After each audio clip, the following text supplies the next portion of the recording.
അവിടുത്തെ വചനത്താൽ നമ്മുടെ ഹൃദയത്തെ അനുദിനം പരിപോഷിപ്പിച്ചു. പരിശുദ്ധാത്മാവിന്റെ ഫലം പുറപ്പെടുവിക്കുന്ന വിളനിലങ്ങളായി നമ്മുടെ ഹൃദയം, നമ്മുടെ ജീവിതങ്ങൾ രൂപാന്തരപ്പെടേണ്ടതിന് അവിടുന്ന് നമ്മുടെ ജീവിതത്തിൽ പരിശുദ്ധാത്മാവിന്റെ മുദ്ര പതിപ്പിച്ചു. എന്നിട്ടും എന്തേ നമ്മള് ജടികമായ പ്രവണതകൾ ജീവിക്കുന്നു? എന്നിട്ടും എന്തേ നമ്മള് ലൗകികമായ തൃഷ്ണകൾ കടിപിടി ജീവിക്കുന്നു?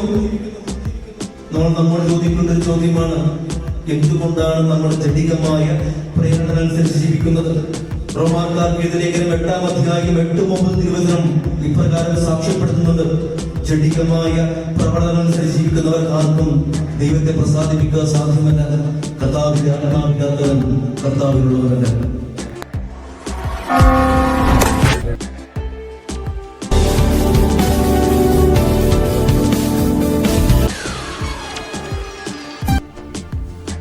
Praise the Lord. Hallelujah. Hallelujah. Hallelujah. പ്രിയ ദൈവജനമേ, ഡൽഹി ഫരീദാബാദ് രൂപതയുടെ 40 ദിവസത്തെ ജീവികാരുണ്യ പ്രദർശന യാത്രയോടനുബന്ധിച്ച് ജീസസ് വേൾഡ് വണ്ണിന്റെ 29ാം ദിവ്യകാരുണ്യ പ്രദർശന യാത്ര ഇപ്പോൾ ആയാനഗറിലുള്ള പരിശുദ്ധ ദൈവമാതാവിന്റെ ദേവാലയത്തിൽ എത്തിച്ചേർന്നിരിക്കുന്നു. Hallelujah, hallelujah, hallelujah.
ദൈവമേ, ഈ ആരാധനയിലൂടെ ഞാൻ ഏറ്റു പറയുകയാണ്, നീയാണ് എന്റെ പ്രാണനാഥൻ, എന്റെ ജീവിതത്തിന്റെ ശക്തിയുടെ കേന്ദ്രം അങ്ങാണ് കർത്താവേ.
എന്റെ സാന്നിധ്യത്താൽ ഞങ്ങള് പൊതു സൃഷ്ടികളായി രൂപാന്തരപ്പെടട്ടെ. ഞങ്ങള് ശോഭയില്ലാത്തവരാണ് കർത്താവേ, നിന്റെ കൃപ നഷ്ടപ്പെടുത്തിയവരാണ് ഞങ്ങൾ. പരിശുദ്ധാത്മാവിന്റെ മുദ്ര പതിപ്പിച്ച ഞങ്ങളുടെ ജീവിതങ്ങളെ അതേ പരിശുദ്ധാത്മാവിനെ നവീകരിച്ചുകൊണ്ട് പൊതു സൃഷ്ടികളാക്കി രൂപാന്തരപ്പെടുത്താനേ. പൂക്കൾക്കില്ല പ്രഭ, തേൻ മധുരമല്ല നാഥ, നിന്റെ വചനം എന്റെ നാവിന് തേനാണ്. Taste and see that the Lord is good. ദൈവത്തെ എന്റെ വചനം അനുദിനം ആസ്വദിക്കുവാൻ, ആ വചനത്തെ അധിഷ്ഠിതമായി ജീവിക്കുവാനും പുതിയൊരു ചൈതന്യത്തിൽ ജീവിതം പടുത്തുയർത്തുവാനുള്ള കൃപ യാചിച്ചുകൊണ്ട് നമുക്ക് ആലപിക്കാം. പൂക്കൾക്കില്ല പ്രഭ, തേൻ മധുരമല്ല.